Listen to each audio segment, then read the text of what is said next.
Hey there, welcome back to Nancy's Homestyle Kitchen. Today I'm going to show you how I make herbed rice pilaf. This is a very easy dish to make. You can double it or triple it and take it to a potluck or a party. It's super affordable. Let me show you how to make it. So I've just melted a half a stick of butter in this 3.5 quart pan. And to that, I'm going to add 1.5 cups of long grain rice that I have rinsed and drained. And to that, I'm going to also add 1/4 cup of Fideo pasta. And we want to stir that around and get it all nice and toasted. You're probably familiar with this process from the box that comes from San Francisco. Same thing, but this is going to be better for you and more affordable.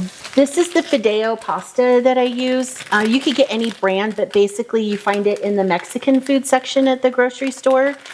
It is a 7-ounce bag. They usually run about $1. And since I only use 1/4 cup, I can get 4 or 5 batches of this rice pilaf out of that one bag. So it's really affordable. As you can see, the grains of rice are nicely toasted. If you wanted to make this a garlic and herb rice pilaf, you could add a crushed clove of garlic right at this point and cook it for an additional 15 seconds or so. But I'm not going to add any garlic, so I'm going to start adding the liquids. I have a 14.5 ounce can of chicken broth, and this is really hot, so you want to stand back just until it gets all in there. It lets off a lot of steam, and be careful because steam can burn you and you won't even realize it until after you are burned. And then I have 1 3/4 cup of water. And we want to bring this to a boil. While it's coming up to a boil is when we're going to add our herbs.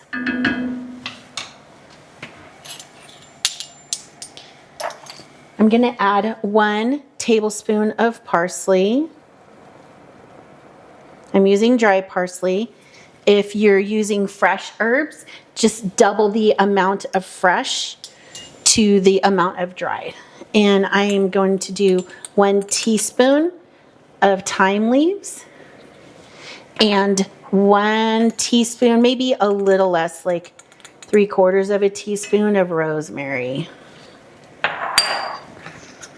And then finally, I want to add 1/2 a teaspoon of salt and about 1/2 a teaspoon of pepper. So I'm going to just grind some fresh pepper in here.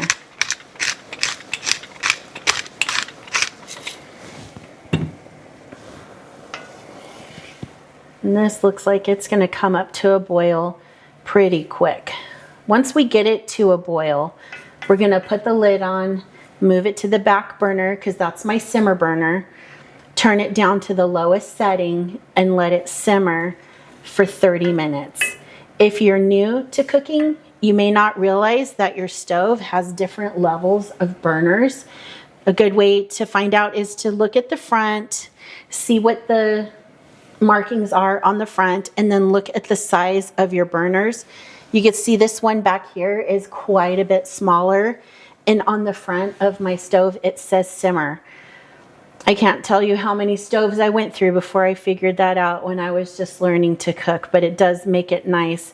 This burner that I'm on right now is actually, what do they call it? The ultra heat. So you can see how fast they come up to a boil. If I put the lid on and reduced it here, it would scorch and burn it.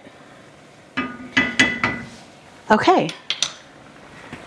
So I'm going to put the lid on, turn this off, move it to my back burner, and it's as low as I could turn the dial.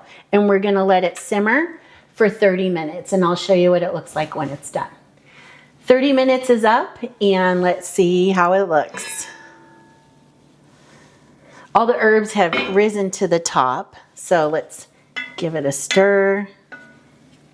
And you could really smell the herbs, a little bit of the butter, but it just smells So wonderful.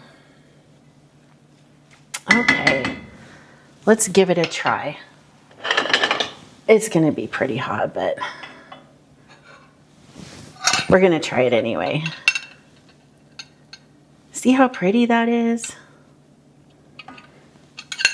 All right. Okay.